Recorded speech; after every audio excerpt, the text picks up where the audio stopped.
magingo ikintu gikomeje kugarukaho ku mbuga nkoranyambaga zitandukanye ndetse no mu bitangazamakuru bitandukanye ni inkuru ya The Wall Street Journal, inkuru ikomeje kuvugisha abatari bake, aho perezida w'u Rwanda Paul Kagame yafashe telefone ye ngendanwa ahamagara umusenateri wo muri Leta Zunze Ubumwe za Amerika. Ni umusenateri uri hafi cyane ya perezida Donald Trump, amubwira ko bagomba guhagarika ibihano bari bagiye gufatira u Rwanda. Ni nyuma y'isinywa ry'amasezerano ndetse na Leta Zunze Ubumwe za Amerika kuba zarashinjaga u Rwanda kuba rwarenze ku masezerano ya Washington rukagaba igitero by'umwihariko igitero cya Uvira. The Wall Street Journal rero ikaba breaking inkuru ikavuga amakuru atari yaravuzwe, ndetse abantu benshi ku mbuga nkoranyambaga bakaba bakomeje kugenda bayagarukaho, ndetse benshi bakifashisha video ya perezida w'u Rwanda Paul Kagame aho abwira abanyamerika ndetse n'abandi bose bashaka gufatira u Rwanda ibihano ngo go to hell. Reka mubaze mwumve aka video gatoya ubundi dukomeze mwumva iby'iyi nkuru.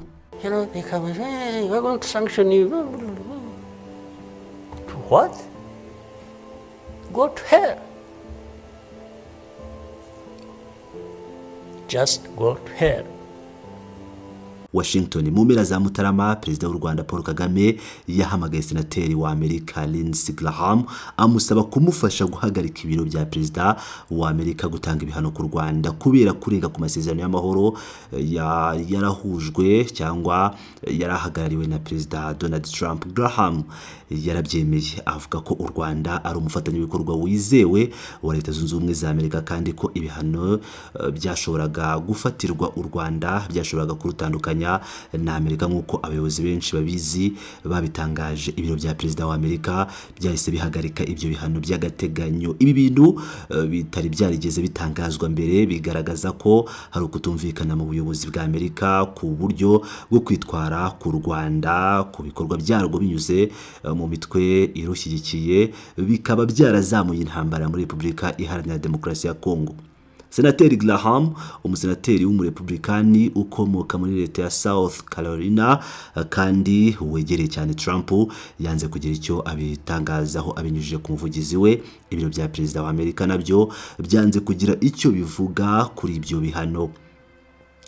Kongera kubura kw'imirwano mu mezi ashize muri imwe mu ntambara zimaze igihe kirekire ku isi ndetse no mu bibazo bikomeye by'ubutabazi byihutirwa biri gutuma hibazwa ku ntsinzi imwe mu bya diplomasi Trump yirata, aho yigaragaza nk'umuhuza w'amahoro ku isi wahagaritse intambara nyinshi. Mu kwezi kwa Kamena gushize u Rwanda na Kongo byageze ku masezerano y'amahoro yahujwe na Amerika yiswe amasezerano ya Washington Accord.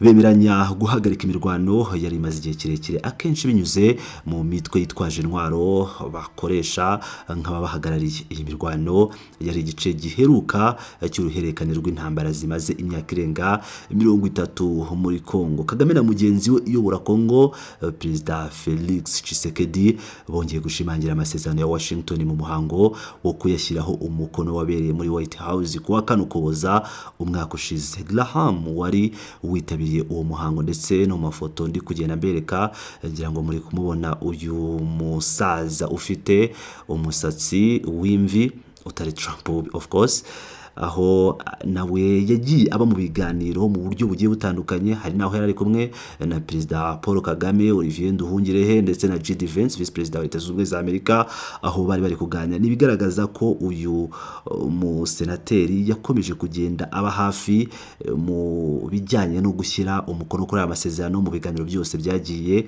biba, imihango yose yagiye ayitabira.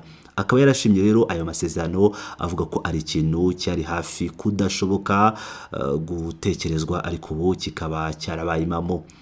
Ariko nyuma y'iminsi mike gusa umutwe w'inyeshyamba wa M23 bavuga ko ushyigikiwe n'u Rwanda watangije ibitero bikomeye mu burasirazuba bwa Kongo. Uyu mutwe w'inyeshyamba ntuvugwa mu buryo buziguye muri ayo masezerano y'amahoro, ariko u Rwanda rwari rwitezweho kugenzura uwo mutwe rushyigikiye Amerika n'umuryango w'abibumbye. Bamaze igihe kirekire bashinja u Rwanda gutera inkunga, guha intwaro no gufatanya n'umutwe wa M23 mu mirwano. Abayobozi b'u Rwanda bahakanye kohereza ingabo zo gufasha M23, ariko bemera ko bakoze ingamba zo kwirwanaho. Ikinyamakuru cyongeraho ngo mu burasirazuba bwa Kongo mu byumweru bishize umutwe wa M23 wakomeje imirwano n'imitwe yitwaje intwaro ishyigikiwe na leta ya Kongo harimo FDLR ndetse n'indi mitwe itandukanye nka Wazalendo, abacancuru, abarundi ndetse n'abandi banyamahanga batandukanye. Mu gihe ushaka kwagura agace ugenzura mu burasirazuba bw'igihugu ahari amabuye y'agaciro akomeye cyane nka cobalt, tantalum na copper. Ibiro bya perezida wa Amerika byatangarije ikinyamakuru The Wall Street Journal uko ibikorwa by'u Rwanda mu burasirazuba bwa Kongo ari ukurenga ku buryo bugaragara ku masezerano ya Washington kandi ko Amerika ishaka kubona u Rwanda na M23 bafata ingamba zihuse zo gukura ingabo zabo muri ako karere. Leta ya Kongo ntiyigeze isubiza ubusabe bwo kugira icyo ivuga kuri aya makuru. Umuvugizi wa leta y'u Rwanda we yavuze ko u Rwanda rwiyemeje byuzuye gushyira mu bikorwa amasezerano y'amahoro, anashinja Kongo n'imitwe iyishyigikiye gukomeza kurenga ku masezerano yo guhagarika imirwano. Nyuma yo kongera gukara kw'imirwano, abayobozi bo muri Minisiteri y'Ububanyi n'Amahanga ya Amerika n'iy'imari batangiye gutegura ibihano byagombaga gufatirwa bamwe mu bayobozi bakuru b'u Rwanda na M23 mu rwego rwo kugerageza gukiza ayo masezerano y'amahoro. Abayobozi ba Minisiteri y'Ububanyi n'Amahanga bakurikirana Afurika bavuze ko amasezerano ya Washington ashobora gusenyuka burundu niba nta ngaruka u Rwanda ruhuye nazo cyangwa ruhanweho kubera kurenga kuri ayo masezerano. Nk'uko abayobozi n'abakozi b'inteko ishinga amategeko ya Amerika babitangaje, Kagame wari umaze kumenya ibyitegurwa ry'ibyo bihano yahamagaye Graham kuko yizeraga ko afite ijambo rikomeye kuri Trump.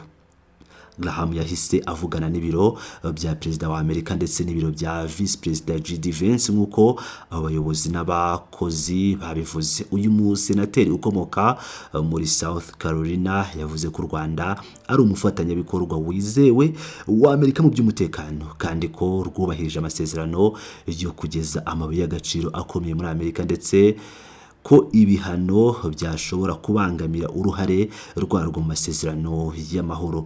Ibiro bya J.D. Vance ntibyahise bisubiza ubusabe bwo kugira icyo bitangaza. Abayobozi bakuru muri guverinoma ya Amerika bahise bahagarika gahunda yo gutangaza ibyo bihano barenga ku bitekerezo byari byatanzwe na bamwe mu bayobozi ba Minisiteri y'Imari n'Ububanyi n'Amahanga nk'uko abayobozi n'abakozi b'inteko ishinga amategeko babitangaje. Ibyo bihano ubu byahagaritswe mu buryo byahagaritswe nyine mu gihe kitazwi. Mu ntangiriro z'uku kwezi, perezida wa Kongo Felix Tshisekedi Tshilombo yongeye gusura Washington aho yasabye abagize inteko ishinga amategeko ya Amerika gutora itegeko rishyiraho ibihano ku Rwanda mu rwego rwo kurushyiraho igitutu kugira ngo rwubahirize amasezerano y'amahoro.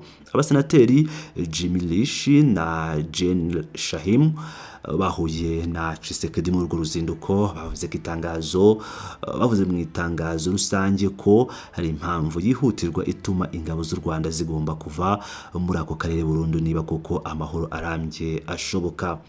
Trump yemeye ko imirwano igikomeje mu burasirazuba bwa Kongo ariko agabanya uburemere bwayo ku cyizere cy'amahoro muri rusange. Trump yagize ati twabashyize mu mahoro ku rwego rwiza. Ubwo yavugaga ku Rwanda na Kongo mu ijambo yavugiye mu nama ya mbere y'inama y'amahoro yashyizweho agamije gukurikirana iyubakwa rya Gaza ku wa 19 Gashyantare.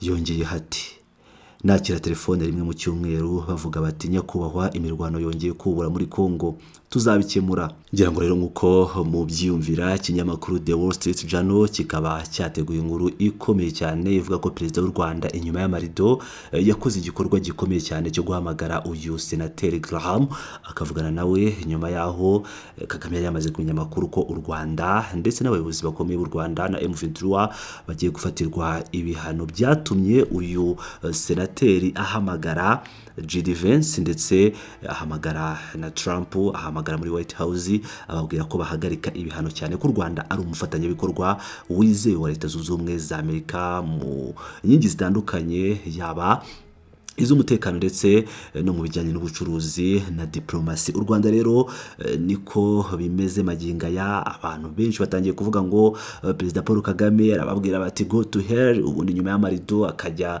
kuvugana n'abayobozi ba Amerika kugira ngo bahagarike ibihano. No kuvuga ngo ibitangazamakuru bitandukanye byatangiye kwandika iyi nkuru, ndetse n'abakoresha imbuga nkoranyambaga cyane abo muri Leta Zunze Ubumwe za Amerika ndetse na Repubulika ya Demokarasi ya Kongo n'ibindi bihugu bitandukanye, babandi bahora bashinja u Rwanda kugaba ibitero muri Repubulika ya Demokarasi ya Kongo, babandi bahora bashinja u Rwanda ibikomeje kubera muri Kongo, bakaba babonye ijambo rikomeye cyane ry'ibyo bavuga. Inshuti bakunzi bacu Pilot News TV, mukomeze mubane nanjye, ndakomeza kubakurikiranira inkuru nk'izi by'umwihariko diplomasi na politike. Ndabakunda cyane.